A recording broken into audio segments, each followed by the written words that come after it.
Alguien ha muerto en este preciso instante. Y no es extraño, la muerte es un hecho habitual, el único hecho del que podemos estar seguros los que estamos vivos. En definitiva, nuestra actividad se desarrolla entre dos acontecimientos que son el nacimiento y la muerte. Dentro de ese paréntesis, crecemos, nos multiplicamos, amamos, sentimos, sufrimos y a veces incluso nos sentimos importantes. Pero ¿qué hay después de ese paréntesis? ¿Qué hay después de la muerte?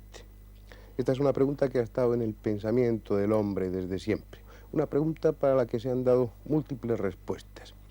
Y ha habido culturas, ha habido pueblos, como el egipcio, para los que esa pregunta ha sido una auténtica obsesión. ¿Qué información recibieron? ¿Qué datos poseían sobre lo que hay más allá del silencio y la quietud que es la muerte? ¿Por qué ese empeño en permanecer, en conservarse íntegros a costa de los más complicados sistemas de momificación y de los más costosos mausoleos? ¿Es todo imaginación, fantasía y soberbia? ¿O alguien les enseñó que el hombre sobrevive a esa especie de catástrofe física que es la muerte? Uno se pregunta cómo es posible que pueblos y culturas tan desarrollados, tan elevados en sus conocimientos, no tuvieran respuesta a la pregunta ¿qué hay después? Ellos sabían o querían saber que el alma era inmortal. Para esta cultura el Ka, el principio de vida, quedaba libre tras la muerte, pero además se unía al Ba, esa parte de nuestra psiquis donde están los recuerdos, las vivencias, la personalidad. El principio de energía que animó al cuerpo dándole vida debía llevarse en su vuelo a lo desconocido, a la consciencia. Porque nada habría más cruel que sobrevivir a la muerte sin ser consciente de ello. Hoy quizás nos parezcan grandilocuentes y fantásticos los conceptos que en el antiguo Egipto tenían de la muerte. ¿Pero acaso estamos hoy mismo más cerca de la verdad? ¿Qué ha aportado nuestra cultura al conocimiento de ese después? Es cierto que no hay pretenciosas pirámides ni sofisticados sistemas de conservación de los cuerpos. Damos menos importancia a lo físico y dejamos al cuerpo como a ese traje viejo que no volveremos a utilizar.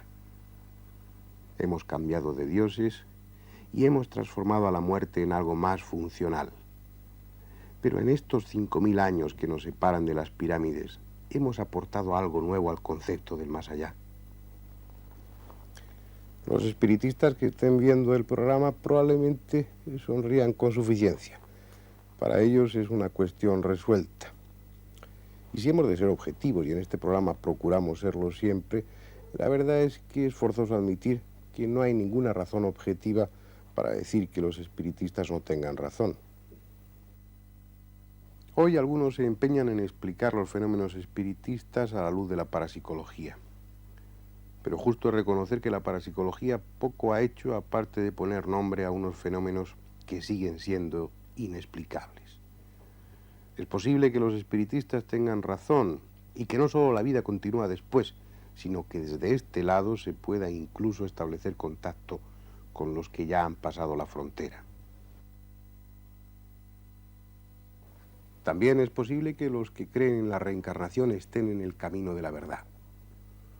Son cientos de millones las personas que no solo piensan que el hombre sobrevive a la muerte, sino que además vuelve a vivir, para en este mundo enmendar errores y elevarse espiritualmente. Como si la vida fuera una especie de escuela en la que el alma aprende y se enriquece. Hoy existen técnicas dentro de la hipnosis, concretamente la técnica llamada de regresión, por la que se le hace revivir al sujeto en hipnosis una serie de experiencias anteriores incluso a su nacimiento. Da la impresión a través de este tipo de experimentos que algunas personas han vivido otras veces, otras vidas en épocas anteriores de la historia. Vas a retroceder mucho más en el tiempo. Vas a retroceder más allá del momento en que estabas en el claustro materno. Voy a contar de 3 a 1 y cuando llegue a 1, tú habrás retrocedido en el tiempo. 3, 2 y 1. ¿Qué ves? ¿Qué sientes? Frío. Tengo frío. ¿Dónde estás? En la calle. Es estrecho. Las casas están muy juntas unas de otras. ¿Cómo te llamas? No lo sé. ¿No recuerdas tu nombre? Sí. Ana. Me llamo Ana Roldán. ¿Y en qué año te encuentras? No lo sé. Estoy asustada. Asustada. ¿Por qué? Hay mucha gente extraña. El emperador ha muerto. Este tipo de técnicas lo están utilizando ya los psicólogos y psiquiatras. Y lo hacen desde un punto de vista práctico, tratando de encontrar la razón de sufrimientos actuales, de sufrimientos psíquicos, en traumas vividos en vidas anteriores. Ese terreno es tremendamente sugestivo. Sin embargo, estamos dentro de lo subjetivo. El decir que la regresión es una técnica que demuestre de alguna manera la existencia de vidas anteriores, la reencarnación en definitiva, es algo que la ciencia no entra ni siquiera a considerar. Pero voy a repetirles que lo subjetivo no encaja dentro de una ciencia que es racionalista y que es mecanicista. Sin embargo, esto no nos autoriza a desestimar este tipo de experimentos. En realidad creo que estamos infravalorando en esta cultura actual lo subjetivo. Y en definitiva nos movemos en la vida por sentimientos, por amor, por odio, por angustia. Eso es la dinámica más importante de nuestra existencia y eso es tremendamente subjetivo. Pienso que lo subjetivo tiene su razón de ser y que es demostrativo hasta cierto punto. Lo que no podemos pretender es que la ciencia compruebe a nivel de laboratorio que la vida continúa después de la muerte. No podemos pretender que se pese o se mida el alma, aunque ya ha habido algunos experimentos en este sentido. Dentro de lo subjetivo, dentro de ese terreno resbaladizo e indemostrable desde el punto de vista científico, esa especie de mito que hemos creado, hay otra serie de experiencias tremendamente interesantes que ya comentamos en su día y que hoy vienen perfectamente a propósito de este tema. Son las experiencias de Moody, de la doctora Kübler-Ross y de tantos otros. Esas experiencias que se hicieron recogiendo el testimonio de personas que habían estado clínicamente muertas o en trance de muerte, personas a las que se les había parado el corazón, que habían estado durante segundos e incluso minutos sin dar ningún tipo de señal de vida, con su electrocardiograma plano, con su electroencefalograma incluso plano, o personas que habían estado en un trance de muerte súbita por un accidente. Esta serie de personas contaban unas experiencias que en muchos casos coincidían. ¿Qué ha sucedido con esos experimentos de Moody, de la doctora Kübler-Ross, que tanto llamaron la atención en su momento? Pues ni más ni menos que si entonces eran unos cuantos centenares de testigos, por así decirlo, de lo que hay después de la muerte, ahora ya son millares el número de personas encuestadas a este nivel. Es decir, aquellas experiencias, aquellos resultados, no es que tengan la misma validez hoy, tienen mucha más, puesto que están apoyadas en mayor cantidad de testimonios. Esos testimonios, como les decía antes, coinciden en su mayoría, como si esas personas que han estado en trance de muerte o que han estado en ese terreno neutral entre la vida y la muerte, hubieran vivido toda la experiencia idéntica o al menos muy parecida. El primer momento, una de las primeras cosas que recuerdan esas personas que han estado al otro lado de la vida es precisamente la sensación de sentirse impelidos a lo largo de un túnel. De repente, no sé cómo explicarlo, o sea, me encontré como en un túnel, no sé si túnel o pozo, algo oscuro. Yo creo que túnel es mejor la idea, ¿no? Y estaba todo muy oscuro, iba como corriendo, o sea, no es corriendo, es como lanzada y las paredes como iban muy deprisa hacia mí. Y al fondo del túnel había una luz, pero una luz no artificial, era una luz muy resplandeciente, muy nítida, que se acercaba, ¿no? También hablan de salirse del cuerpo, de contemplarse a sí mismos desde arriba, como si fueran testigos de su propio trance de muerte o de su propio accidente.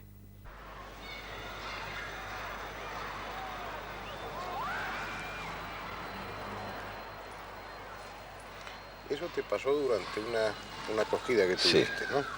durante una acogida. ¿Qué fue exactamente lo que sentiste? Bueno, pues, por supuesto la acogida, pero de momento perdí el conocimiento y sentí que mi cuerpo iba arriba. Y desde arriba, pues, efectivamente vi a los médicos banderilleros queriéndome reanimar, diciéndote lo que en estos momentos te dice todo el mundo, que no ha sido nada, etcétera, etcétera. Pero ¿cómo que te veías de arriba? ¿Tú estabas fuera de tu cuerpo? Sí, yo estaba fuera de mi cuerpo. Mi cuerpo lo veía yo abajo, vamos. Es curioso que estas personas que han estado en trance de muerte, que han estado clínicamente muertas, que es lo más parecido, lo más aproximado que tenemos para evaluar lo que es la muerte, coinciden casi todas ellas en que existe un juicio. Pero no ese juicio grave, severo, ominoso que nosotros nos imaginamos y del que hablamos desde aquí, sino un juicio amable, tranquilo, en el que ellos ven gran parte o la totalidad de su vida pasada como si estuvieran asistiendo a una proyección cinematográfica o estuvieran viendo una serie de fotografías.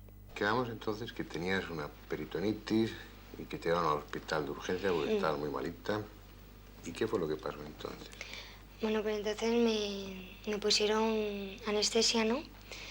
Y según dijeron a mi madre, pues me tenían que poner bastante. Y entonces, pues nada, yo creo que todo fue normal, ¿no?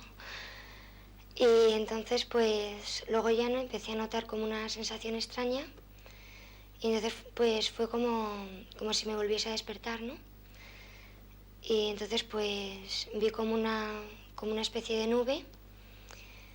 Y luego, pues ya dentro de esa nube, ¿no? Se iba poniendo cada vez más clara hasta que, pues, llegaron a aparecer imágenes. Antes de eso, Susana, cuando estabas viendo aquellas cosas, aquella nube y tenías esa sensación extraña que tú dices, ¿estabas despierta? ¿Las cosas eran como son ahora o eran de otra manera distinta, como cuando es en sueños? ¿Cómo lo compararías? Bueno, era un poco así como es la realidad, ¿no? No era así como en sueño. Y lo que pasa que tampoco era como ahora, ¿no? Porque salían como una especie de vías positivas, pero que tenían un relieve. ¿Era en esa nube? Sí, dentro de esa nube. ¿Y qué eran? ¿Qué veías? ¿Qué imágenes eran las que veías allí? Bueno, pues la primera que vi, ¿no? Fue a mi madre en una cama, ¿no? Tumbada. Y que según creo me sacaron a mí, ¿no? O sea, sacaron a un bebé. Y luego ya pues iba viendo cosas que, no sé, no tenían importancia, ¿no? Pero lo iba viendo con todo detenimiento. ¿Y eso qué eran? ¿Escenas de tu vida? Esa primera fue el momento en que tú nacías y luego esas otras como diapositivas que tú dices eran otros momentos de tu vida. Bueno, yo creo que sí, que fue así porque luego, no sé, ¿no? Pues por fotografías que yo tengo de cuando era pequeña, pues sí, luego ese bebé era yo. ¿Y qué pasó? ¿Cómo se terminó aquello? ¿Siguió en alguna otra experiencia o te despertaste o qué es lo que sucedió? Bueno, no, es que se terminó cuando a mí me llevaban al hospital, ¿no? Y se terminó cuando a mí me ponen la anestesia y el médico me manda a contar, ¿no? Para dormirme. Pero es que luego vi otra como a la mitad, ¿no? Porque el médico pues ya me empezó a despertar. Esa especie de benévolo juicio se hace algunas veces en presencia de un ser luminoso. Unos lo identifican con un espíritu, otros con Jesús, pero en ningún caso su presencia impone otra cosa que no sea amor y paz. También son muchos los que ven en ese trance a sus amigos y a sus parientes muertos como si de alguna forma estuvieran allí para darles la bienvenida. Me sentía perfectamente, me sentía como en paz, como si viviera otra vida nueva. Era algo fabuloso que no te puedo contar.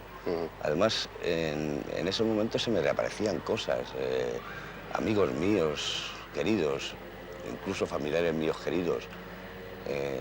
Me recuerdo de un tío mío que yo le quería mucho y que le vi allá arriba y que además, no sé, sin verle que me lo decía, pero parecía que quería decirme, mira, no es tu momento ahora, debes de irte, todavía no ha llegado tu hora, algo así.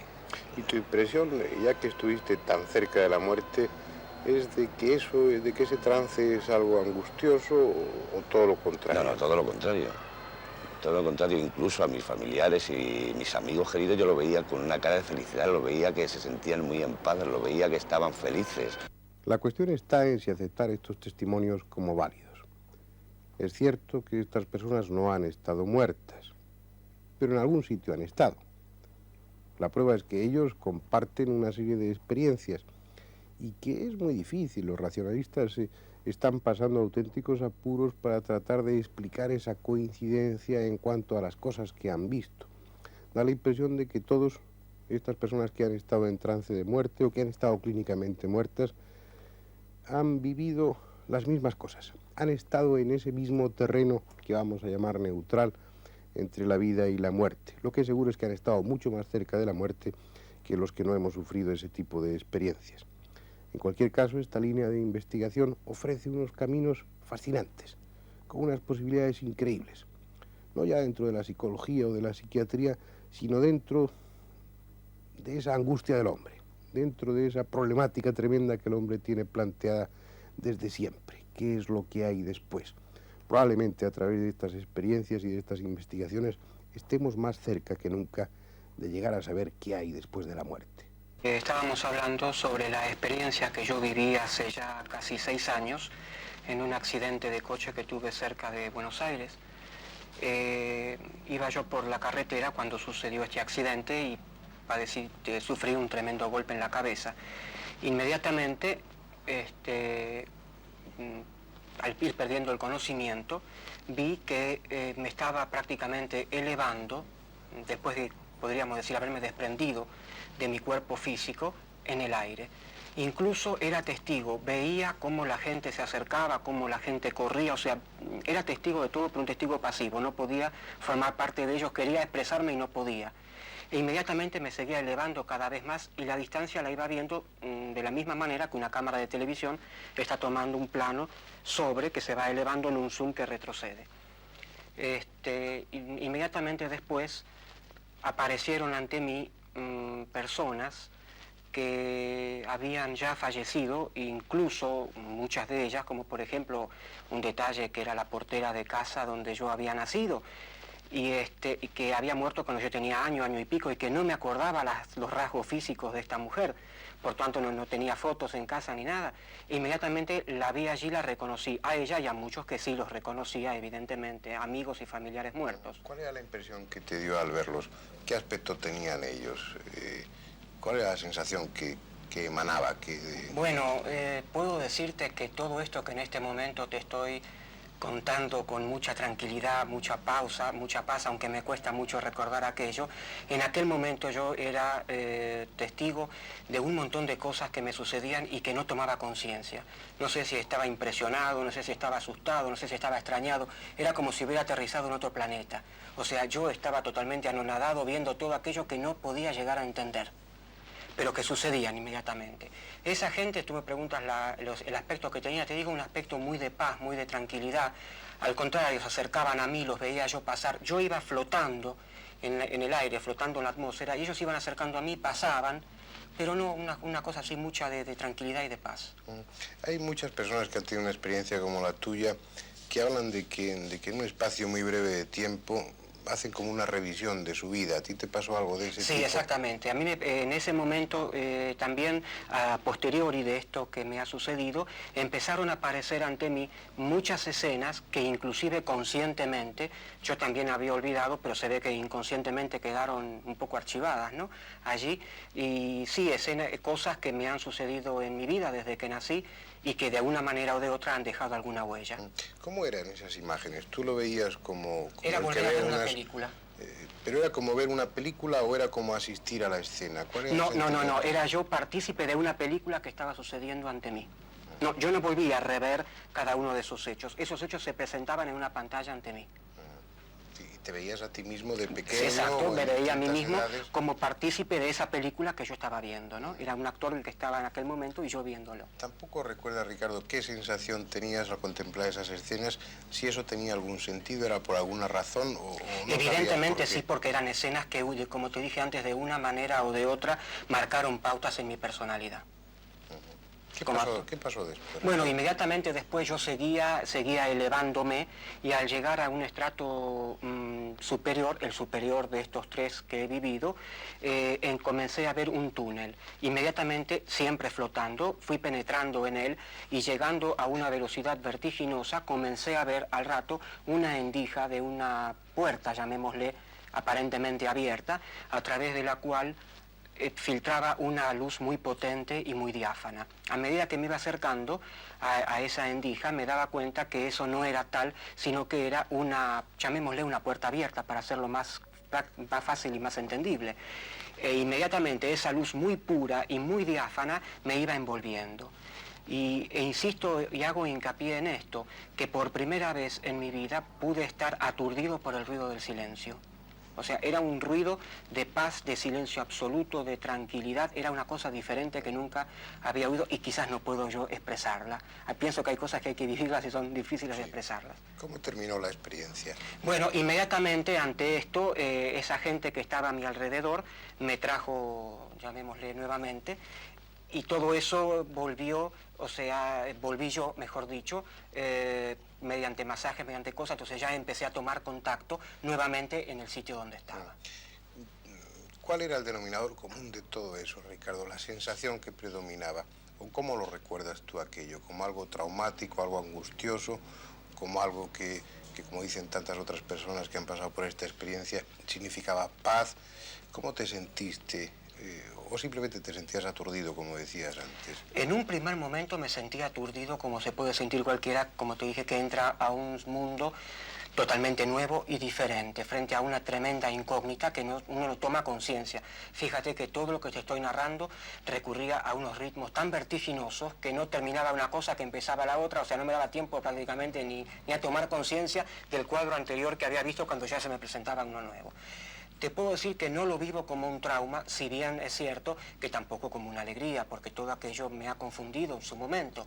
Pero no lo vivo como un trauma porque ha marcado en mí un cambio de personalidad totalmente positivo.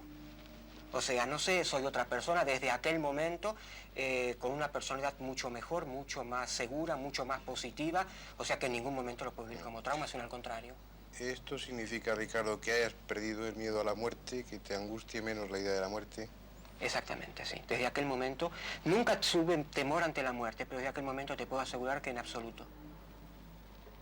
No puedo en este momento tomar conciencia de aquello porque si la muerte realmente es eso que yo viví, que después me explicaron que sí, porque no podía yo comprenderlo, evidentemente no puedo decir que la muerte sea algo angustiante.